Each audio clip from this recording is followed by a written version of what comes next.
So I got one question, Karen Bass. What took you so long? It's been 2 days. Now you want a curfew? Thank you. Good evening, everyone. I wanted to let the city know that I have declared a local emergency and issued a curfew for downtown Los Angeles to stop the vandalism, to stop the looting. Many businesses have now been affected by or vandalized. Last night, there were 23 businesses that were looted. But I thought it was a peaceful protest. That's what all the Democrats are saying. It was peaceful. Everywhere and has caused significant damages to businesses and a number of properties. So my message to you is, if you do not live or work in downtown LA, avoid the area. Law enforcement will arrest individuals who break the curfew, and you will be prosecuted. Hundreds of officers from police and sheriff departments from across the region and state are working alongside LAPD through a unified command structure. The curfew will be in place tonight from 8 p.m. until 6 a.m. I want to thank the governor for his partnership and especially thank our state and local leaders and deputies, officers and deputies who are working tirelessly. So curfew guidance, again, it will begin at 8 p.m. tonight and go until 6 a.m. tomorrow. I will consult with elected leaders and law enforcement officials tomorrow on the continuation of the curfew, but we certainly expect for it to last for several days. The curfew area will be between the 5 freeway and to the 110 and the 10 freeway to where the 110 freeway and 5 freeway merge. You look at the map and you can see that the city of Los Angeles is a massive area, 502 square miles. The area of downtown where the curfew will take place is 1 square mile. I think it is important to point this out, not to minimize the vandalism and violence that has taken place there. It has been significant, but it is extremely important to know that what is happening in this 1 square mile is not affecting the city. Some of the imagery of the protests and the violence gives the appearance as though this is a citywide crisis, and it is not. So everyone must abide by this curfew. Limited exceptions will apply for residents, people traveling to and from work, and credentialed media representatives. With that, I would like to turn it over to Chief Jim McDonnell. Thank you, Mayor Bass. Good afternoon, everyone. As the mayor stated, a curfew for the impacted area as shown here will go into effect tonight. And I want to be absolutely clear that if you're within that designated curfew zone between the hours of 8 p.m. and 6 a.m. And are not exempt under the order, you're going to be subject to arrest. The curfew boundaries are as follows: from the 5 freeway to the 110 freeway, and from the 10 freeway to the point where the 110 and the 5 merge. Easier to look at it on that map for description. The curfew is necessary, a necessary measure to protect lives and safeguard property following several consecutive days of growing unrest throughout the city. Since Saturday, we've seen a concerning escalation in unlawful and dangerous behavior. On Saturday, LAPD officers made 27 arrests. On Sunday, that number rose to 40. By Monday, arrests totaled 114, and today alone, we've made 197 arrests. The recent days, it's been as a part of a unified command with our partner agencies who've responded through mutual aid compact and been very, very helpful to us, and we're very thankful for that participation. Of those I mentioned for today, 130 were arrested near Commercial and Alameda.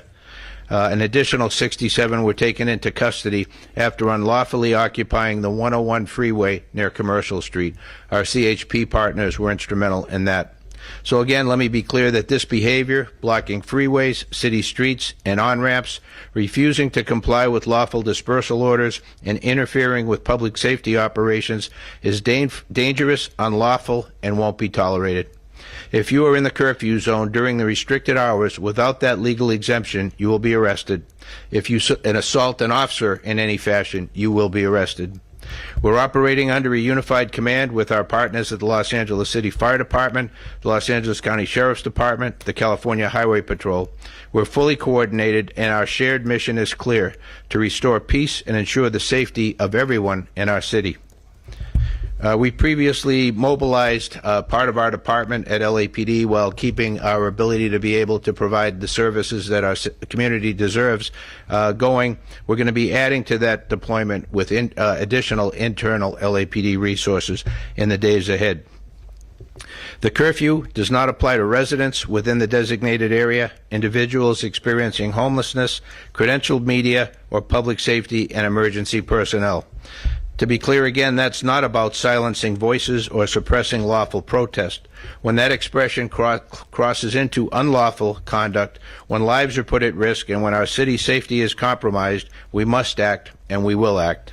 We urge all Angelenos to cooperate with these public safety measures. Our shared goal is to protect our communities and return to a state of calm and safety for everyone. Thank you. For me, just real briefly, and then I'll let it continue. It's hard for me to watch this guy because the other day I watched a press conference where he said that their department would not support ICE agents in arresting illegal immigrants. I'm sorry, y'all, but when it comes to police work, it is a brotherhood. You know, you support your brothers. I don't care if you're local, state, or federal. And what's sad is ICE is there trying to do their job, and these guys won't even assist them. And I'm gonna be honest with you, just to look on that police chief's face, I guarantee you he ain't liking none of this. But and honestly, he's just protecting his pension because and again, I can't even say for sure, but I know just as and I know just from being a police officer myself for over 30 years, that's got to eat at these guys. The fact that they cannot help fellow officers, even if they are ICE, and even if they do disagree. Not one time in my career did I ever or would I ever abandon other officers. I don't care if you were federal, state, or local that was in need of help. So for them to say that they would not assist them or do that just bothered me. It rubbed me the wrong way. So I truly believe that a lot of these guys, especially that police chief, what's he making? Probably $500,000 a year, especially in California. He's protecting his pension. You know, he works for the mayor, so he's doing whatever the mayor tells him to do. And she's a, excuse my, it's kind of hard to be nice. She's an idiot. She's a complete idiot. Her and the governor getting on camera and talking about how here their town is burning down and they're worried about suing Donald Trump for him trying to stop the rioting and the looting. And remind you, what did they say? It's a peaceful protest. But you got the mayor and the police chief talking about how they were looting and they're not going to put up with the craziness. Okay, well, if it was, how can it be crazy? And also, how can it be peaceful? You see what I'm saying? It's just a bunch of lies, and I'm so beyond sick of it. So let's get back to the stupid phonies.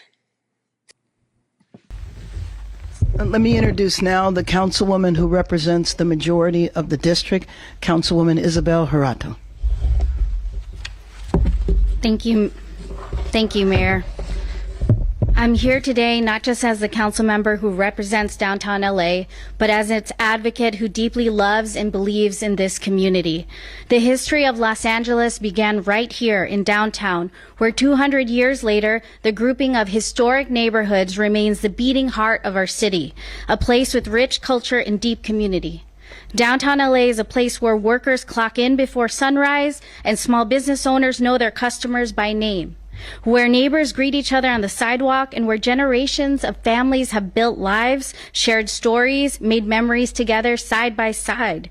It's one of the most vibrant and resilient and hopeful parts of our city. But too often, downtown LA is treated like a backdrop for major events, not the living, breathing community it is. And right now, it's hurting.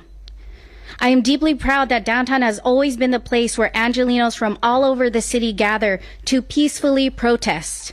I support the right to demonstrate, and the mayor and I know that right is sacred, and at times it's necessary, but we must also face what's happening right now. When these peaceful rallies end and the protesters head home, another element moves in. Opportunists who come in under the cover of a peaceful protest to ravage and destroy. They are ruining local small businesses, smashing storefronts, and threatening the safety of the very community that has always welcomed people from across the city and globe. This isn't just broken glass or stolen goods, it's someone's livelihood, someone's safe space, someone's home that's been violated. And it's happening in a neighborhood where working class families are just trying to live. Our street vendors, our garment workers, many of whom are immigrants, continue to watch their communities be torn apart. And that's why I'm thankful the mayor for leveraging this tool, enacting a curfew to begin tonight. This has been something that many of my constituents in downtown have been calling for what they're facing. This curfew is not about silencing protests. It's about protecting people and ensuring that the local residents, small businesses, our families, our elders, and our workers are not left vulnerable to those who come only to destroy. So just to wrap up this video, what do you guys think? I mean, I'm sure everybody has been watching this the last few days, and my wife and I talk about this. I'm just tired of all the crazy. I truly don't believe that the majority of the people that live in this country want this craziness that's going on. You know, many of us have complained about the liberal mindset, and I even hate saying the Democratic mindset because not all Democrats are like this, but they get labeled that way. And I'm just giving them the benefit of the doubt. The majority of the Democrats that I've seen, yeah, they're calling for protests, or even some of them have even come out. Some of our Democratic congressmen have even come out and said that these people should go to other towns and start doing the same. Why do you even say things like that? Why would you even, you see what I'm saying? None of this makes any sense. My wife always tells me, she's so precious to me. She says, honey, you're watching a movie. This is all scripted. And I believe there's some truth in that. You know what I'm saying? Because none of this stuff makes any sense. I think this is just a way to wake people up to all the crazy that's going on in this world. Now, for me personally, riding around a burning car, waving your Mexican flag here in the United States and burning the American flag, take your butt home. Go back to Mexico. Nobody's going to miss you. Just like Rosie O'Donnell, don't let the door hit you, where the good Lord split you. And I guarantee you, if you polled 1 million people, probably 950,000 of them would be like, get them the heck up out of here. At least that's where I stand. And it's not an immigration thing. It's just, I'm a law and order guy. Do things the right way. Come in this country the right way. And you even have immigrants that live in this country that did it the right way, that are ticked off at these knuckleheads that are causing all this chaos and fleeing to these sanctuary cities, hoping that these stupid sanctuary cities will harbor them, just like California's doing. That's why we're having all these issues. Come Lord Jesus, come. That's all I can say. You know what I mean? Anyway, make sure you like this video if you haven't already. Also, make sure you subscribe to the channel. And as always, I love you guys, and I will check you on the next one. Later.